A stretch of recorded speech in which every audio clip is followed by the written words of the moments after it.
লাওয়াছড়া জঙ্গলে।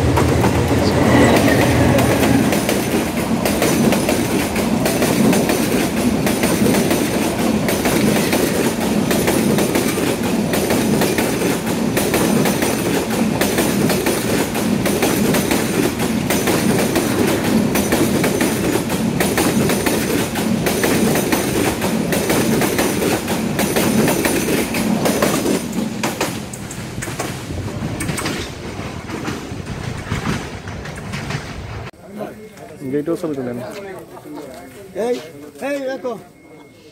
ভিউয়ার্স, আমরা চলে এসেছি লাওয়াছড়া জঙ্গলের ঠিক গেটের সামনে। এখানে ভিতরে ঢুকতে হলে আপনাকে টিকিট কেটে ঢুকতে হবে, আর প্রতি টিকিটের মূল্য হলো 50 টাকা। তো গেটটা অনেক সুন্দর, তো টিকিট কেটে আমরা ঢুকে পড়বো এখন। আপনারা আমাদের সাথেই থাকুন। সাপ আছে কিন্তু, সাপ।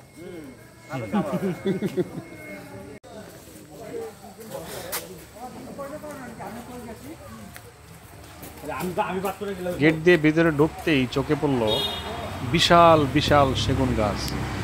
দেখেন সেগুন গাছগুলা এত বড়, দেখে মনে হবে যেন এক একটা 150, 200 বা 300 বছর বয়স্ক হবে। বিশাল।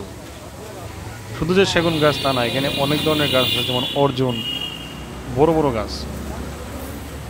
সবার মন জুড়ে যাবে। আমরা হাঁটতেছি এখন এই সারি সারি গাছের মাঝ দিয়ে। দুই পাশে সুন্দর সুন্দর বড় বড় অর্জুন গাছ, সেগুন গাছ এবং বিভিন্ন ধরনের কিছু আফ্রিকান কাঠ গাছও আছে। অনেকগুলোই, ম্যাক্সিমামই আনকমন গাছ, সাধারণত দেখা যায় না বাংলাদেশে। এই টাইপের গাছও আছে। আর ভিতরের তো কোনো প্রশ্নই ওঠে না যে আমরা এই ভিতরের গাছগুলো চিনব। ভিতরের ম্যাক্সিমাম গাছই বাংলাদেশ থেকে, বাহির থেকে আনা, বাংলাদেশের বিভিন্ন জায়গা থেকে আনা, মানে এই টাইপের গাছ। এখানে বিভিন্ন ধরনের বেত বা বাঁশ, এই ধরনের গাছও আছে। হ্যাঁ, ওই দেখছেন সেগুন গাছ, একটি গাছ কি অর্জুন গাছ, বিশাল বড় একটা গাছ। আমরা এখন হাঁটতে শুরু করতেছি এই লাওয়াছড়া জঙ্গলের ভিতরে যে একটা রেল লাইন আছে, সেই রেল লাইনটার দিকে। আমরা সেই, আমাদের গন্তব্য হলো সেই রেল লাইনটা দেখা।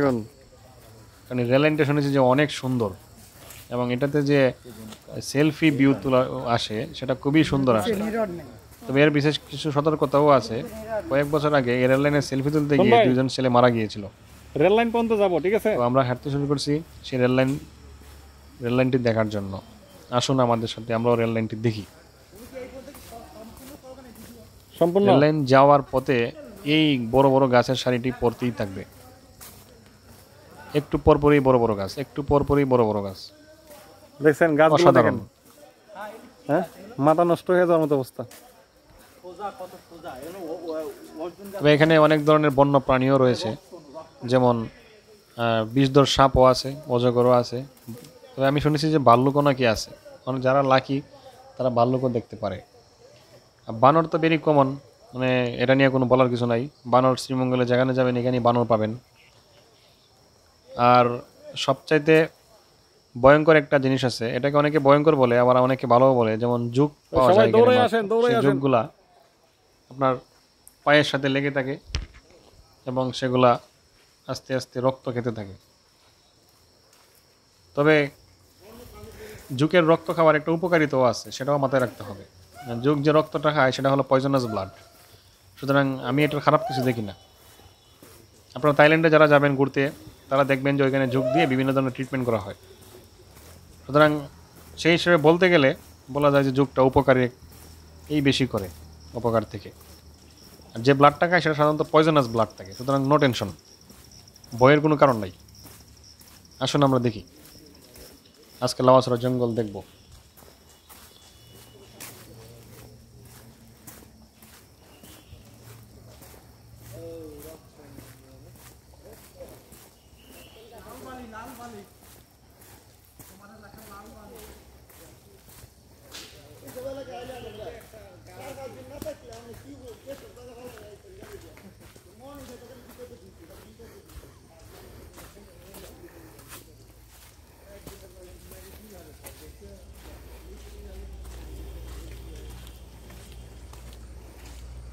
কিছুক্ষণ হাঁটার পরেই একটা ছোট্ট কাটো একটা নালা পাওয়া যায়। সেটা নিচ দিয়ে যে পানিটা আসে সেটা সাধারণত পাহাড় থেকে বয়ে আসা যে ঠান্ডা পানিটা, সেই পানিটাই আসে। পাহাড়, তবে কয়েকদিন আগে ওই পানিটা অনেক স্রোত ছিল বলছে এখানে স্থানীয় লোকজন, কিন্তু এই মুহূর্তে দোকানপাট আছে কোনো সামনে স্রোত আছে। নাই। তবে তারপরও সামান্য একটু পানির শব্দ শোনা যাচ্ছে। ভালো, বেশ ভালো, রিল্যাক্সিং। আমরা হেঁটে সামনে চলছি সেই দোকানপাটও রেল আছে, লাইনের দিকে। রেস্টুরেন্টও আছে, সবই আছে।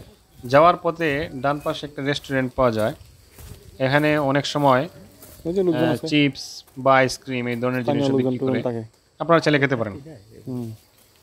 একটু পরে আছে একটা জামে মসজিদ, আমি মসজিদটি আপনাদের দেখাবো। খুবই সুন্দর, জঙ্গলের ভিতরে সুন্দর একটা মসজিদ, এটা আসলে প্রশংসার দাবিদার। এখানে বিভিন্ন ধরনের দিক নির্দেশনা দেওয়া আছে যে উচ্চ শব্দে হাঁটবেন না বা উচ্চ শব্দ থেকে বিরত থাকবেন, বন্যপ্রাণী উন্মুক্ত জায়গায় যাবেন না, বিশেষ করে জঙ্গলের ভিতরে না ঢোকাটাই ভালো নিজের সেফটি পারপাসে। অতি উৎসাহী মানুষ অনেক আছে যারা হয়তো ভিতরে ঢুকে পড়ে, তখন দেখা যাচ্ছে তাদেরকে ঝুঁকে কামড়ায় বা অনেক সাপও থাকতে পারে, সাপেও কামড়াইতে পারে। সুতরাং রিস্ক নেওয়াটা ঠিক হবে না আমি মনে করি। আর যারা অ্যাডভেঞ্চারাস তারা নিতে পারেন, তবে প্রয়োজনীয় সেফটি গার্ড পরে নিয়েন, সেটা খুবই ভালো হবে, না হলে বিপদ হতে পারে। কারণ এখানে বিভিন্ন বিষধর সাপও রয়েছে, এটা মাথায় রাখতে হবে। তো অসাধারণ একটা জায়গা। আর এখানে সবচেয়ে যে মজার ব্যাপারটি হলো এখানে কোনো ধরনের মোবাইলে নেটওয়ার্ক পাওয়া যায় না। সুতরাং আপনারা এই জঙ্গলে ঢোকার আগে একটু কেয়ারফুলি, যদি কারো পরিচিত কেউ থাকে বা বা অন্য কোনো মাধ্যমে একটু কানেকশন করে যাবেন। যদি অ্যাক্সিডেন্টাল কিছু হয় তাহলে যেন আপনারা সুস্থভাবে ফিরে আসতে পারেন। কারণ যেহেতু মোবাইলে নেটওয়ার্ক নাই, আপনাকে কেউ খুঁজে পাবে না, এটা বড় ধরনের একটা ডিসঅ্যাডভান্টেজ। কোনো মোবাইলে নেটওয়ার্ক পাওয়া যায় না, বাংলালিংক বলেন, রবি বলেন, গ্রামীণ বলেন, কোনো মোবাইলে নেটওয়ার্ক পাবেন না এখানে। এবং খুবই খুবই রিল্যাক্সিং একটা জায়গা, কোনো ধরনের সারা শব্দ নাই, কিছু গাছের পাতার বাড়ির শব্দ পাওয়া যাচ্ছে, আর গাছের মধ্যে যে পাখিগুলো বসে আছে সে পাখিগুলো একটু ডাক শোনা যাচ্ছে, অন্য কোনো ধরনের আপনি শব্দ পাবেন না এখানে। আমরা হেঁটে চলছি সেই রেল লাইনের দিকে। রেল লাইন আর বেশি দূরে না, ওই যে দেখা যাচ্ছে, এই যে মনে হয় এটার পরেই হবে। দেখি আমরা হাঁটতে থাকি, আপনারা আসুন আমাদের সাথে। এখানে ভিতরে এই যে বিভিন্ন ধরনের যে জালি বেতের কথা আমি বলেছিলাম, সে জালি বেতগুলা ভিতরে আছে, বিভিন্ন ধরনের বাঁশ, বেত, এবং এগুলো খুবই খুবই এক্সপেন্সিভ হয়তো অন্যান্য জায়গায়, বাট এখানে খুবই নর্মাল একটা ইস্যু। এই যে ব্যাম্বুগুলো দেখেন আপনারা, এই ব্যাম্বুগুলো আমার জীবনে এত বড় ব্যাম্বু দেখি নাই, বিশাল, মাথা নষ্ট করা ব্যাম্বু দেখেন।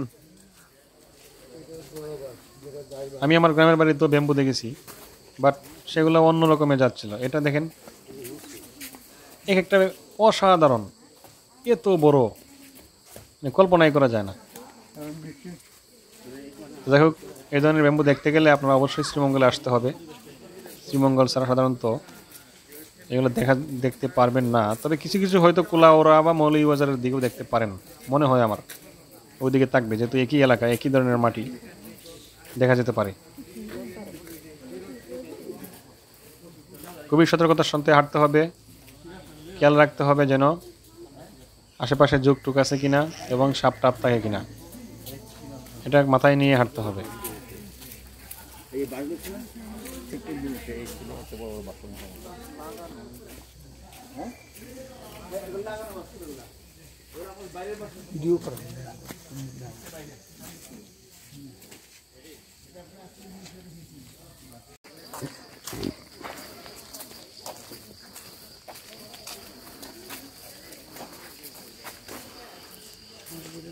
যে মসজিদটির কথা আমি বলেছিলাম, এই যে মসজিদটি খুবই সুন্দর একটা মসজিদ, চিমচাম। এখানে মেয়েদের জন্য আলাদা ইবাদতখানা রয়েছে, অসাধারণ, এক কথায় অসাধারণ। জঙ্গলের ভিতরে নামাজ পড়ার জন্য এত সুন্দর একটা জায়গা থাকবে, এটা আসলে অকল্পনীয়। জঙ্গল কর্তৃপক্ষকে ধন্যবাদ এত সুন্দর একটা ফেসিলিটি করে রাখার জন্য। আমরা যে রেল লাইন দেখতে এসেছি সেই রেল লাইনটা হয়তো দেখা যাচ্ছে, এই যে দেখা যায় রেল লাইন, কিছু নির্দেশনা দেওয়া আছে, খুবই সুন্দর একটা রেল লাইন। এবং আমি যেটা শুনেছি যে এই রেল লাইনটিতে, এই রেল লাইনে সবচাইতে যে মজার যে ব্যাপারটা এবং সবচেয়ে যে ঐতিহাসিক যে বিষয়টা, সেটা হলো 1956 যে মুভিটি রিলিজ করেছিল around the world in 80 days, এই সিনেমার শুটিংটা এই রেল লাইনের উপরে এই জায়গাতেই হয়েছিল। আপনারা ইউটিউবে অনেকেই সার্চ দিলেই around the world in 80 days Sreemangal আমার আছে জল সিনেমা, এই ধরনের কিছু একটা লেগে সার্চ দিলেই এই মুভিটার যে প্রায় 15 থেকে 20 মিনিটের যে একটা ক্লিপ আছে সেটা এই জায়গাটার একটা ক্লিপ, এটা আপনারা দেখতে পারেন। খুবই ঐতিহ্যবাহী একটা জায়গা এবং হিস্ট্রিক্যালি খুবই খুবই ফেমাস এই শ্রীমঙ্গলের রেল লাইন। আর এখানে বেসিক্যালি যারা পরিবার নিয়ে আসে বা যারা বন্ধুবান্ধবী নিয়ে আসে তারা এখানে বসে মানে নির্জন পরিবেশে বসে সময় পার করতে পারেন ঘন্টার পর ঘন্টা। তবে খেয়াল রাখতে হবে ট্রেন আসলে কিন্তু সাবধান, রেললাইন থেকে সরে যেতে হবে। খুবই সুন্দর জায়গা। তবে আমরা যে এসেছি এখানে কিছু বিপদ হয়েছে। বিপদটা হলো আমাদের 2 সহকর্মীকে জুকে কামড়িয়েছে। এই রেললাইনের চিপায় দাঁড়িয়েছিল তারা, এই পাশে যে ছোট ছোট গাছগুলো আছে এখান থেকে তাদের পায়ে জুক ধরেছে এবং তাদেরকে 2 জনকে একদম রক্তাক্ত অবস্থা করে ফেলেছে। তবে বয়ের কিছু নাই, আমি আগেই বলেছি জুক সাধারণত ভালো রক্ত খায় না, যদি সবসময় যে পয়জনাস যে ব্লাডটা আছে সেটা চুষে নেয়, সুতরাং সেটা একদিক দিয়ে ভালো, আমি ভালো বলতে পারি। আমরা হেঁটে চলেছি সেই রেল লাইন ধরে। আমাদের রেল লাইন, আমরা খুবই লাকি আজকে যে এই রেল লাইন দিয়ে হাঁটতে হাঁটতে হয়তো কিছুক্ষণ পরে রেলগাড়ি চলে আসবে। তো এটা অত্যন্ত আনন্দের একটা ব্যাপার। আমি অনেকেই শুনেছি যে এখানে আসছে এবার কোনোদিন রেলগাড়ি দেখে নাই যে রেল লাইন দিয়ে, কারণ এটা অনেক সুন্দর একটা ভিউ হয়। তাই মনে হয় আজকে আমরা এটা উপভোগ করতে পারবো। দেখা যাক, আর কিছুক্ষণ পরেই হয়তো রেল লাইন চলে আসবে। তো প্রতীক্ষার পালা শেষ, আমরা অনেক লাগিয়ে এই যে চলে এসেছে আমাদের সেই কাঙ্ক্ষিত রেলগাড়ি। দেখেন অসাধারণ একটা অনুভূতি, জঙ্গলের ভিতর দিয়ে আমরা এই রেলগাড়ি যাওয়ার দৃশ্যটি দেখতে পেলাম। খুবই ভালো লাগছে, খুবই আনন্দিত, দেখে খুবই ভালো লাগছে। আপনারাও হয়তো যদি এখানে সময় থাকেন তাহলে আপনাদেরও হয়তো দেখার সৌভাগ্য হতে পারে, বাট যদি কেউ খুবই অল্প সময় নিয়ে আসেন সেক্ষেত্রে নাও হতে পারে। তবে চেষ্টা করবেন সবাই একটু সময় নিয়ে আসতে, তাহলে সময়টা এনজয় করতে পারবেন। Around the world in 80 days. আমাদের এই যে আমি যে কথাটি বলেছিলাম যে এই রেল লাইনটি ইংলিশ একটি মুভিতে উল্লেখ করা হয়েছিল যে around the world in 80 days, এখানে দেখেন লেখা আছে এই সিনেমার শুটিং করা হয়েছিল এখানে। সো এই জায়গাটা আসলে একটা হিস্ট্রিক্যালি 55 সালে ফেমাস একটা প্লেস। মাইকেল টোড শুটিং হয়েছিল 55, যিনি ছিলেন পরিচালক এই সিনেমার, শুটিং হয়েছিল 1955-এ।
পালুমাটি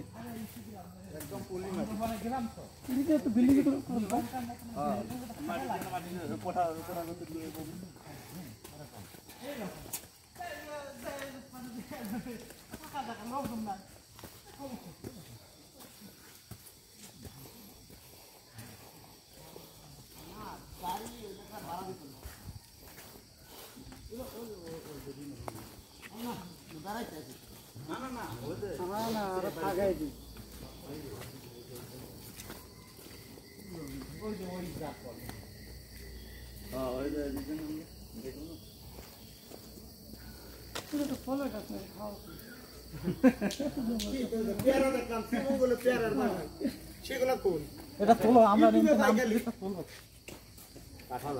কিনা লাগবে জায়গা আনারস কো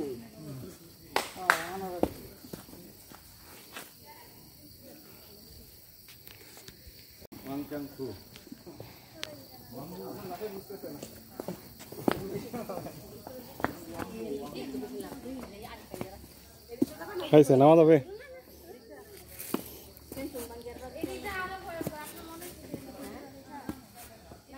উস্তাদ তো ভয় লাগতেছে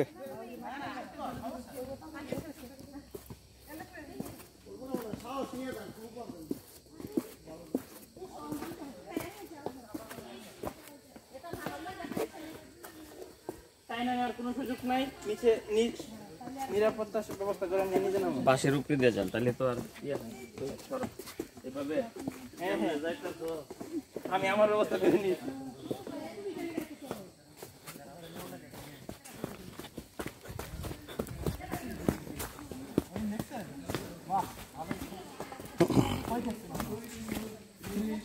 এই যে হরিণ দেখছেন হরিণ দেখছেন কোথায় দেখি আমি দুই পাইছি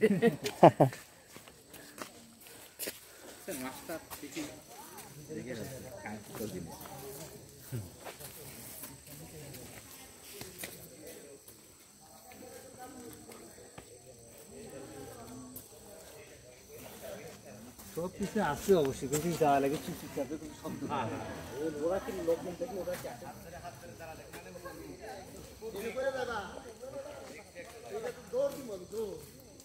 ওরা কি উপরে নাকি আলি ভাইয়ের বাইরে গেছে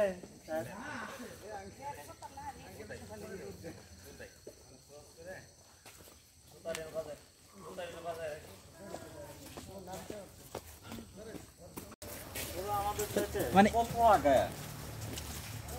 আগে ব্রিটিশ সেনাকে আগে ইয়া করতো দেশ শাসন করতো এরকম কর্ম সব কিছু নিত হ্যাঁ কি ব্রিটিশরা কিছু নিত কর্ম ইন্ডিয়া মধ্যে কর্ম যা নিজের জমি থাকলো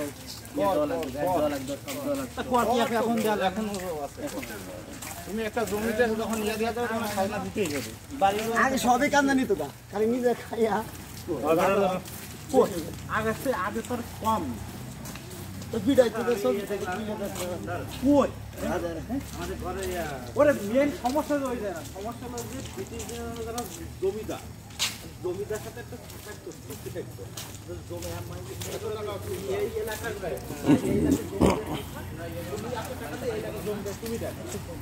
জমিদার কি করতো ব্রিটিশদের সাথে নির্দিষ্ট যে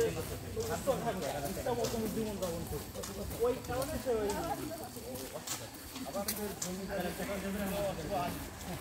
ওই কিন্তু আমরা ওই সময় অনেক জমিদার ছিল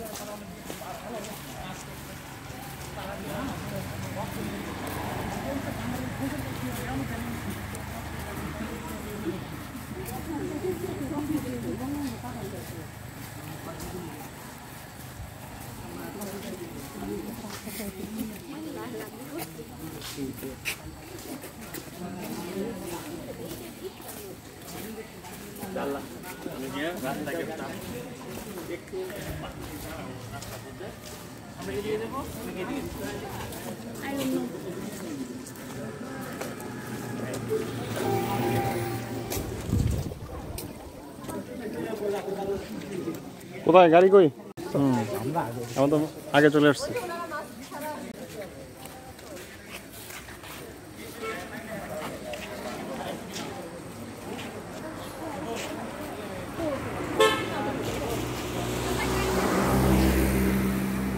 কই যান